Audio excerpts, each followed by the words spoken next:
Hello everyone, once again welcome to my channel English for all. तो आज हम पढ़ेंगे on his blindness by John Milton.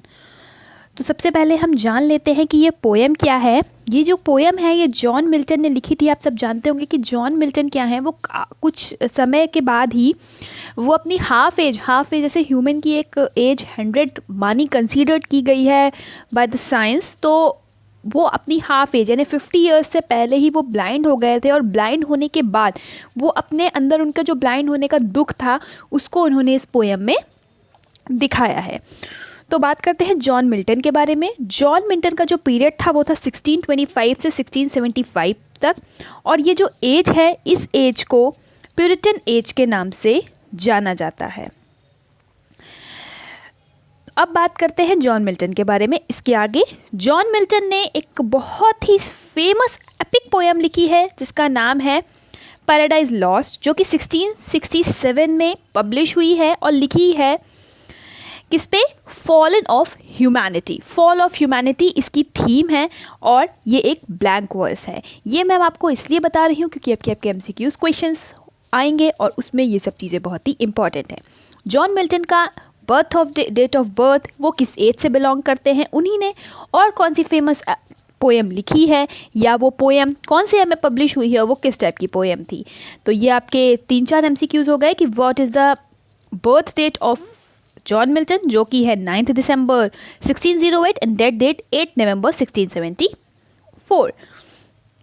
उनकी epic poem है paradise lost, जो कि हमने अभी को बताया 1667 में जो कि पब्लिश हुई है, और वो कि एक ब्लैंक वर्स है। ब्लैंक वर्स क्या होता है? जिसमें कोई भी राइमिंग स्कीम नहीं होती है। तो अब बात करते हैं पोएम के बारे में। तो पोएम है when I considered how my light is spend. यहाँ जॉन मिल्टन कह रहे हैं कि जब मैंने इस बारे में विचार किया, आई कंसीडर्ड यानी जब मैंने इस बारे में विचार किया, how my light is spend, मेरी आंखों की रोशनी कैसे खत्म हो गई, मीन्स कैसे मैं ब्लाइंड हो गया। एर half my days in this dark world and white, मेरे आधी उम्र से पहले, एर का मतलब होता है बिफोर, मेरी आधी उम्र से पहले, ये 44 ईयर्स में ब्लाइंड हुए थे तो 50 से आधे पहले ब्लाइंड हो गए थे। अब इनके पास क्या बचा है? वर्ड बचा है डार्क एंड वाइट। क्यों? क्योंकि जब इंसान अंधा है जिसके, तो इसको क्या लगेगा? उसको लगेगा कि अब उसका जीवन बहुत बड़ा है और वो कुछ नहीं कर पा रहा है। तो इसी तरीके से वो बता रहे हैं कि उनके पास अब कुछ नहीं बचा है, केवल दुनिया बची है जो कि डार्क है और बड़ी है।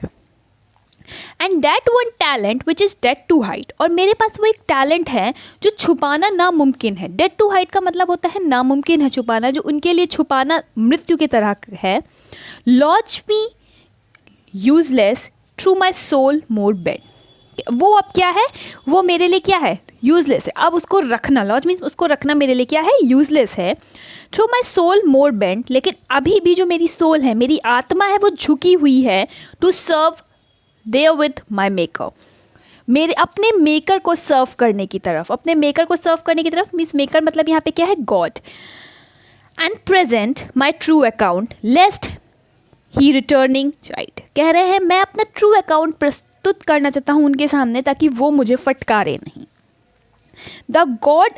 Thou God exact they labor light day night, यहाँ पे इन्होंने एक क्वेश्चन पूछा है कि खुद से पूछ रहे हैं कि क्या गॉड अभी भी डे लेबर, क्या ऐसे इंसान से भी वो काम की आशा करते हैं जो कि अंधा है? आई फाउंडली आस्क, मैंने बहुत ही विनम्रता से पूछा। But patience to prevent that murmur soon replies, पर मेरे पेशेंस ने उत्तर दिया, इस बात का इनके पेशेंस ने उत्तर दिया, और पेशेंस उत्तर नहीं दे सकता है क्योंकि पेशेंस एक नॉन ह्यूमन थिंग है, एक फीलिंग है, तो इसलिए यहाँ पे पर्सोनिफिकेशन होगा। तो इनके पेशेंस ने रिप्लाई दिया, God doth not need either's man work और हिज ओन गिफ्ट, कह रहे हैं कि भगवान को कुछ नहीं चाहिए, भगवान को ना ही इंसान का काम चाहिए और ना ही उसका कोई gift.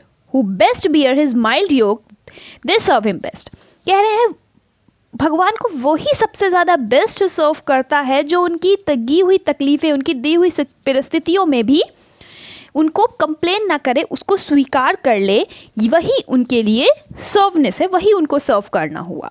His stage it kingly, God की स्टेट क्या है? गॉड तो एक किंग के जैसे हैं, जैसे कि किंग होता है वैसे ही गॉड हैं। 1000 at his bidding speed and poster land and ocean without rest. उनके पास तो थाउजेंड्स ऑफ एंजल्स हैं जो लैंड से लेके ओशन तक बिना रुके उनके लिए काम कर रही हैं। They also serve who only stand and wait. जो और कई तो ऐसे भी हैं जो केवल खड़े होके इंतज़ार कर रहे हैं अपनी बारी आने का कि वो भी उनको सर्व कर सके।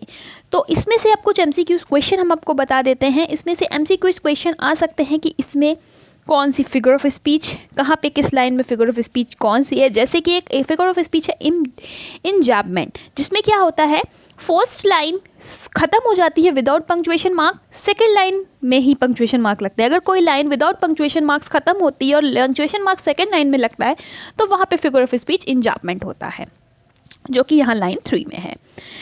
पर्सोनिफिकेशन हमने आपको बता दिया कि पेशेंस रिप्लाई नहीं कर सकता क्योंकि वो नॉन ह्यूमन ऑब्जेक्ट है, और वहाँ पे इसको ह्यूमन की तरह बताया है क्योंकि ह्यूमन ही रिप्लाई दे सकता है, तो इसलिए यहाँ पे पर्सोनिफिकेशन है। तो अब हिज स्टेट इज किंगली, यहाँ पे उनको किंग से गॉड को कंपेयर किया गया है। आप मेटाफर है, एज नहीं लगा हुआ है, मेटाफर है। तो आपसे क्वेश्चंस पूछ सकते हैं कि इस लाइन में कौन सी फिगर ऑफ स्पीच है, इस लाइन में कौन सी फिगर ऑफ स्पीच है। एक क्वेश्चन ये हो सकता है who is the maker in the poem. Maker का क्या मतलब है? मेकर का मतलब है गॉड। तो और जॉन मिल्टन के बारे में तो आपको क्वेश्चंस बता ही चुके हैं। तो यहाँ हमारी वीडियो ख़त्म होती है। अगर आपको कोई भी प्रॉब्लम हो मुझे कमेंट सेक्शन में रिप्लाई कीजिए। तब तक के लिए best of lux and prepare for your exams.